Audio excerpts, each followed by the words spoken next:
Welcome to Innovation Corner. I'm your host, Jamar Brown. Today we're with John Powers, the CEO of SimplSeq. John, how are you doing today? Great. Yourself, Jamar? I'm doing great, Excellent. You know, it's really exciting because we're actually in the lab where everything kind of happens. And so it's a great place for us to have this conversation today. Yeah, no, it's perfect. This is where we do all our sequencing and all our experimentation.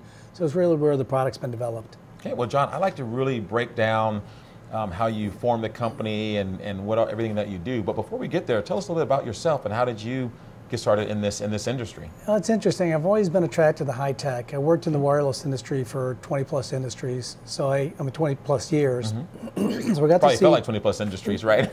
With all the definitely changes was. and all the, I mean, you look at all the innovation that happened. Right. The cool thing was I started in wireless in '84 at the start of it. Okay. So the first system I worked on was when we were building New York City.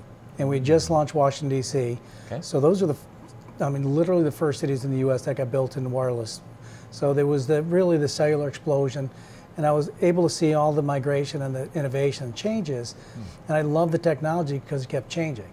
And that's really what got me into genomics, because from there I went and took over a medical device company doing interoperative radiation therapy. Okay. So then you could radiate in the OR. It was high tech, it was linear accelerator, so it's really a large RF device, which is my background. Right.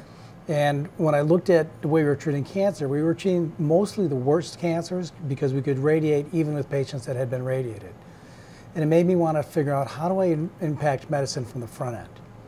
And we were really seeing kind of the explosion of genomics being used in medicine. Wow. Specifically in cancer. That's very interesting. Well, let's go back for a second, because you know, going from the wireless technology industry in '84 when it was starting to boom with the push-to-talk, you know, technology and that type of thing, was there something that you saw which opened up your mind to the vision for what that industry could become, which led you to then get into genomic sequencing? No, the interesting thing was when you looked at wireless, it's like every other industry, you get a conversion at one point from where you go from analog to digital. Okay. And what digital really does is it really allows you to take greater amounts of data and utilize that in your product development and your discovery. And so when you think about digital, people are like, oh great, I can have better conversations, cheaper. It's worse quality voice